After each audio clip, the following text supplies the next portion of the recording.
Papaint ko lang guys yung yung pagkain namin ni Zion. Yan. Luto kasi akong sinigang kahapon. So, abot pa siya ngayon. And so, mamaya din, punta kami ng guys. Chinook Mall, mamaya din. Doon na kami magkikita ni Emma kasi may ayusin lang kami doon sa TD Bank namin. Ayan. So, yeah. So, Zion. Zion, say hi. Hi. Hello. Oh, Bye. why? Hello, bye. Ayan. So, ngayon, maaraw. Maaraw siya. Hindi naman ganun talagang no. Parang kukulimlim din mamaya, pero alam ko guys, malamig ngayon eh. Parang nasa 10. Parang yun yung pagkakarinig ko kay Emma kanina kasi kaya nagmakapal siya ng damit. 12 na pala. Ayan, so 12 na siya. Then mamaya ang bababa siya mamaya. 7. Magsa 7 siya mamayang gabi. 7 ng gabi. Yun, magsa 7 siya ng lamig. Ay, nako. Then sa Monday, guys. Monday, Tuesday, Wednesday. Yan. Winter na. I mean, may snow na. Ako po. Patay tayo dyan. Ito yung kalbaryo natin dito sa sa Alberta, Canada. Kasi, talaga. Ganito talaga dito. Yung kanin namin guys, nilalagay namin sa ref para yung mga natitira hindi nasasayang. Kasi before, napapanisan kami ng kanin kasi nga hindi na namin siya nailalagay sa ref. Kaya sabi ko kay Emma, pagdating ng gabi, yun, check lagi. Baka kasi minsan naiiwan namin sa rice cooker. Kinabukasan, panis na. Kaya nagiging... Kaya ngayon talaga, nilalagay na namin siya sa ref para hindi mapanis. Sa akin guys, kagigising lang namin ni Zion. At siyempre sinusulit natin yung natin off. Kasi sa Sunday, trabaho na naman. Yun nga eh. Bali, yan, sunod-sunod na yung natin guys. Sunod-sunod na yung snow dito. Kaya kailangan talagang mag-ingat din sa pagdadrive. Especially sa pagdadrive natin. Kaya, yun, medyo, hindi naman kinakabahan, no? Kumbaga napagdaanan naman natin last year yan eh. Kumbaga syempre doble ingat lang din talaga. Kasi hindi natin masabi, di ba? Wag lang sana yung talaga guys, yung okay lang yung mag-snow eh. Wag lang yung umulan, yung nag-snow tapos umulan, tapos biglang lumamig ulit ng napakatindi. Doon yung nagkakaroon ng black snow. Doon nagkakaroon guys yung tinatawag nilang black ice na hindi mo makikita sa daan, akala mo lang, normal lang na daan pero hindi mo alam yellow pala yun, yung puro siya. Doon dumudulas yung mga sasakyan. Kaya ingat talaga dito. Especially dito sa sa amin guys sa Alberta kasi hindi katulad ng mga BC yan, Toronto na hindi talaga sila masyadong malamig. Although nag-i-snow pero hindi sila ganun kalamig talaga unlike dito sa amin. Pumapalo ng base experience namin last year minus 43. So isipin niyo guys, minus 43. Ganun katindi yung lamig. Kaya ako pag doon time na pag nagda-drive ako, talagang sobrang bagal lang talaga. Hindi naman ibig sabihin sobrang bagal, no? Kumbaga, kung ano yung limit, nagma-minus 10 ako doon. Yan, kasi kunyari 50, takbo lang akong 40, ganyan. Tapos pag sa mga Glenmore, Deerfoot, yan, kasi mga highway yan guys eh. Hindi ka pwedeng mababagal doon. Kumbaga, tulad dito sa Glenmore, ang max dyan is 80. So, pag ganyan, pag yung sobrang matindi talaga yung snow, nagma-minus 10. Yan. Pero minsan, mas bumababa pa ako dun. Kumbaga sa akin, mas iniingatan ko yung pagdadrive ko eh. Kasi sabi nila, bawal din yung sobrang mabagal. Which is totoo naman talaga yun. Mabagal talaga yung bawal din talaga yung sobrang bagal. Pero para sa akin kasi guys, mas inuuna ko pa rin yung safety ko eh. Di baling businahan na lang ako sa likod, okay lang.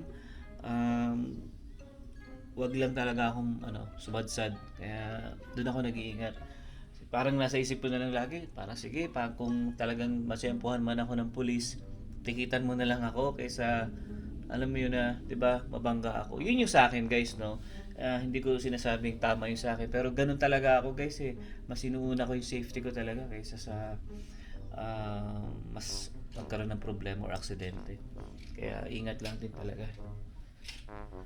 Naliligo kami ni Zion para pagpunta namin ng Chinook, fresh sa amin dalawa. Alright? So yun guys, paalis na kami. Yan, nabihis na kami ni Zion. Nabihis ako muna sa Zion, nabaliguan ko na si Zion. Yan. So mauna kasi kami guys sa Chinook para makapag-ikot-ikot pa kami ni Zion. Then doon na lang namin i-meet si Emma. Okay? Ayan. So doble na rin ako guys kasi nga mamayang gabi medyo papalo siya ng 7, so malamig yun. So Zion, let's go. Let's go. Ang bagal naman nung batuta ko. Parang nilalamig, di naman malamig. Ayan. So ngayon medyo okay pa guys yung weather, no? Ayan. Pero mamaya, ayan. At tinan nyo yung langit guys, so medyo maulap. Kanina maaraw, di ba? So ngayon naman, paulap na. Wait. So yun guys, may ulit. Guys, nakatulog si Zion. Ayan. Dito na kami sa Chinook Mall eh. Ayan. So bagsak.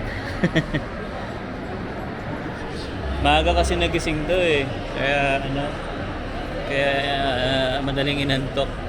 Ayan. So siguro ikot-ikot muna kami dito habang hinihintay namin si Emma kasi si Emma paalis pa lang daw ng safe. So yun. Pasyal-pasyal muna ako dito habang tulog si Zion. Tumawag na si Emma guys. So yun, malapit na raw siya.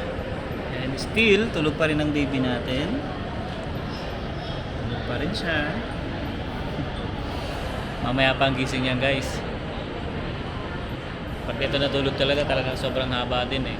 Minsan pagka nagta-travel kami, tulog lang yan sa kotse eh. So yun, hinintay ko lang si Emma dito sa tapat ng TD. Kasi meron kaming gagawin dyan. May asikasuhin lang kami doon sa aming sa akin TD account lang. Okay? So, yeah. Wait lang natin si Emma. Sabi niya malapit na raw siya eh. Balik ang tapos namin kayo sa TD. Ayan. So, kwento na rin namin sa inyo kung ano yung nangyari. Para please, may idea kayo. Yung mga kagaya namin na student saka OWP. So, balik kasi ang nangyari. Ang school kasi ni Emma, 2 taon, di ba? So, nung nag-open kami sa TD Bank, ang nangyari kasi noon, libre yung fee namin. First year. Oo, sa unang taon. Yung pala, siya lang ang libre ng 1 taon. At saka ako 1 taon.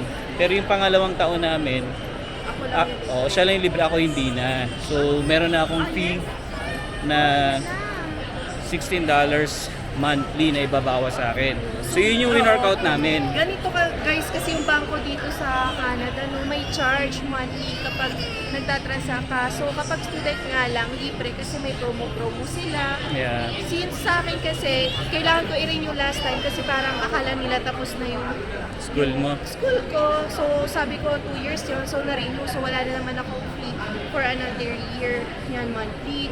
Yung kay Alvin, tinanong ko kasi dapat siya rin kasi akala ko dependent. ganyan. Hindi pala. Sa kanya, first year lang yung promo. So, walang charges. Meron ng magiging charges sa kanya ngayong year kasi OWP siya, hindi naman siya student. Pero, ang kasagutan doon, para libre siya monthly, just maintain a balance na 3,000 3,000 to sa checking 4,000. account. Oo. So, depende yun. Kapag 25 transactions ka lang, 3,000 lang yung need mo i-maintain. Pero hindi naman kami kapag- maabot ng Pag unlimited transaction, 4,000 yung i-maintain. Pero kasi, si Alvin hindi naman ganun nagtatransact. Ako Oo. yung mas gumagamit. So, sa akin yung okay na unlimited transaction. Yeah, bali ang transaction ko lang siguro 2 beses lang, no? Kasi pa magsisend ako sa iyo hindi, bali magiging 4 na ngayon kasi na kami, weekly na kasi yung namin, yung sweldo namin. So, 4 na beses ako magsisend sa kanya. O, pwede din naman mahal. Pwede rin naman Depende, ipunin. pero at least 25 transactions marami. Marami na yun, hindi na natin Tapos, yun. libre yun basta may 3,000 na balance. Yun. So yun yung win-workout namin sa TD guys. Kaya kami pumunta dito. Mabilis naman. Sayang din naman kasi kung hindi namin gagawin yun. Kumbaga, Macha-charge ka ng 16. $16 monthly, di ba? Kumbaga, nagpatago ka na nga ng pera, babawasan ka pa monthly. So ganito dito guys. Kaya take note nyo, no? Kaya sa mga bago pa lang dito. May balance, wala sa kanilang problema, basta may balance. Pero kung gagamitin mo yung service nila, tas wala ka palang balance sa TV na nasa $4,000, just chargean ka nila kasi ginagamit mo yung service. Yes. Okay, so yun guys, bili lang muna kami ng potato corners kasi na-miss namin ni Emma. Dito, So barbecue flavor ang favorite namin at saka sour cream. chili barbecue. O, di chili. Tingin lang tayo sa Oakley. Ayan o, okay Tingin na lang naman ako. siya. Oh. Tingin lang ako. Yun, oh. Alam niyo naman guys, favorite ko yan eh. Brand at saka Hindi, Adidas. walang sale. Titingnan ko Wala lang. naka-sale. Tingnan ko nga lang eh. Wala naka-sale. Tingin ko nga lang. Bali guys, tapos na kami sa Oakley, no? Wala ko nakikita. Tsaka wala ring sale. Mahal pa. Ayan, so ngayon naman, punta naman kami sa favorite brand. Hindi naman sa favorite brand. Kumbaga first, ito yung unang-unang pinagbilan ni Emma ng jacket niya, ng winter jacket niya. Medyo pricey nga lang to. May Pero, vlog ako noon kung gusto nyo mahal. oo nga pala, blinab na yun. Tapos yun, Eddie Bauer. lagi na lang to, yung clearance na yan. Lagi na lang yan ganyan. 50, kahit last year, ganyan din sila. So, nakasurvive ako sa winter ng Minus? minus 40 dito sa Calgary. Ginamit ko yung jacket ng winter jacket ng Pakita Eddie natin sa Bauer. kanila. Maganda rin kasi guys, yung maganda. Okay din. Yung iba, nagsasabi nga bili kami Aritzia. Yeah. Makapal naman talaga siya. Ayun, may sale sila 50 off. Pakita namin sa inyo guys. Walang presyo. Baka free. Free pala to eh. Hindi, ito oh. Ito meron. Magkano? 390 plus 50 50 off. off. Oh, mura na yan. Pero mas 319. mahal So pala yung magkano? 350. Parang sa 150, 155 mga ganun. Ito yung baby, ito yung parang jacket mo. Ito pala guys yung jacket na Emma. Tama ba? May ganito ba yun? Hindi. Oo, may hoodie siya pero wala itong ganito. Ano pa sa ganyan? So na ganito, para mas protected. Ito maganda rin Ito to. baby, 379 yung presyo nung akin, plus 50 off. Parang ganun. Oh, ito nga 50 off yan. Diba? Bili pa tayo isa. So ito guys, 379. So kalahati niyan. Pero maganda to guys kasi kaya nang talagang malamig siya. Malakasan yan. Habang naka-sale. Ito yung mga Ito naman, yung sa'yo, anong suot mo? Ito yung suot ni Emma nung nakaraan. Yung suot mo nakaraan, di ba? Oo. Ganito. ko bili. Yan. Magkano to na yan? Oo, 319 siya guys. So. 319. So ito yung suot niya nung nakaraan eh. Pero guys, isipin niyo, nipis lang yan, oh. Oo. Ano to talaga protected ka sa wind pag Okay siya, wind chill. nung sinuot mo. Mm-mm. Kahit isang layer lang ako sa loob. So yun. So ganyan guys, yung kailangan talaga mag-invest kayo sa mga ganitong jacket. Especially pag nandito kayo sa Alberta. Yes. Kasi talaga, malamig talaga. Off lang. Hindi siya 50. Oo nga, no? 25 off pa. Ito. Parang bala ko, ibang kulay naman. Kasi light blue ako. Pero sa kana, pag feel ko kailangan na. Kasi Baka marami- mag 65 off pa yan. Hindi 50 lang yata yun. Magkano yan? Siguro sa Boxing Day. Oo, pwede. 379 din. Divided by 2. Okay. So, yan siya guys, no? So, at least magkaroon kayo ng idea. Magkaroon kayo ng idea sa mga ganitong jacket. Pero ano guys, may mas mahal pa dyan. Kung tutusin. Mga Aritzia, Canada Goose. Libo yun, libo. Oo, matitindi na yun. Kaya dito talaga invest talaga guys. Kasi importante siya. Mahihirapan kayo kapag hindi maganda yung nyo talaga, yung jacket nyo dito.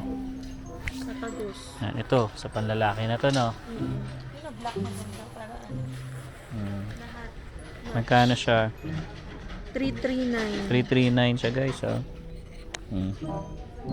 So half niyan. Is naka-sale. Diba? So marami siya dito guys, marami yan. Okay? So tara. Naka-ano naman ako naka-register na ako sa email dito sa Eddie Bauer nung bumili ako. So nakakakuha ko ng announcement for promos. Talaga, may ganun sila. So malalaman mo kung may sale. Oo. Pero usually nga, ganyan din. Pero ganyan naman dati na yan eh. So tara, bili muna tayo ng french fries. Pero alam nyo guys, namimiss ko rin tong Chinook Mall. Kasi nung bago pa lang ako dito, yan, isa to sa area ko guys ha, yan. Nililinis, hindi ko man nililinis. Kapag may mga madudumi lang, pupulutin ko lang, ganyan. Tapos yun nga, pag may wet spill, dry spill, imamap ko siya. Grabe, na-experience ko yun dito guys. Ata. Siguro, oo, mukhang bago nga to. Yan. So yun guys, naranasan ko talaga siya dito. Pero nag-enjoy ako. Minahal ko yung trabaho ko eh. Kaya parang wala sa akin eh, kung kahit ganun lang yung trabaho ko. So importante kumikita tayo, di ba? Ipambahay tayo ng mga bills. Yun importante. Yan, tapos na maka-order si Alvin. Waiting na lang siya sa potato corner. And si Zion na nadidistract dito sa giraffe play area niya. Uy, picture! Smile! Zion, smile! Wow! Favorite spot niya yan eh. Paboritong spot niya kasi laging pinipicturean dito ni Alvin. So, alam niya na nandiyan siya magpo-post. No, Zion? Zion! Ay! Achoo! Ay, Zion! Ay! Acting na yon, acting na. So, eto yung banding namin. Kasi hindi pa talaga kami gutom. Kaya naisip namin, potato corner muna. Kasi pa lang ngayon eh, alas 4 ng hapon. Kaya hindi pa namin feel mag-dinner o kumain ng maraming meal. So, ang in-order ni Alvin ay pinakamalaki. Kasi ang lead lang ng difference nung Mega at Terra, no, $2 lang. So, kinuha na namin pinakamalaki para walang pagsisisi. And ang flavor yung favorite ko. Kasi dati, pa sour cream pa to, pa cheese. Ngayon, ginaya niya na ako, chili barbecue. So, kain muna tayo. Ito si Zion, ayaw tumigil sa giraffe. Yan, peaceful naman ngayon sa Chinook Mall. Hindi ganun karaming tao. Ay, sa food court marami. Nandun, syempre, nagre-merienda. Dito sa area na to, hindi masyado. Yan. So, kain muna tayo. Friday kasi ngayon, di ba? Yeah, hanghang. Grabe. Pero masarap. So, yun guys, bali nandito na kami sa sasakyan, Gawa na namin yung yung TD namin. So, yun talaga yung namin guys, pakay namin dito sa Chinook Mall. Kasi nga, alam niyo na, nagkaroon tayo ng, hindi naman siya problema, Kumbaga, sayang lang din kasi guys yung $16 kung kakaltasan tayo ng monthly. Kaya winorkout namin yun. And yeah, binigyan naman kami ng magandang option. Then yun, bali explain na lang ni Emma kasi magdadrive na tayo eh. Yeah. So yun guys, yung ginawa namin sa TD kasi naka-receive kami ng mail. So dun yung notification nila. Sa akin before sa TD web access, so online sa akin yung kay Alwin is sa mail. Natanggap namin sa mail informing that starting October 1, matcha-charge na siya ng $16.95 monthly. So nagtaka ako bakit. Iniisip ko nga, student pa naman ako, so dapat damay siya for another year. So na-clarify naman dito na hindi na siya damay for the second year kasi OWP siya. So ako, I was able to extend yung unlimited transaction ko na free kasi may student promo itong TD. So yung kay Alwin, tinanong ko rin what can we do about it para syempre lesser yung charges o yung at least 'di ba wala tayong bayaran. Sabi ko, ano yung ginagawa ng ibang tao?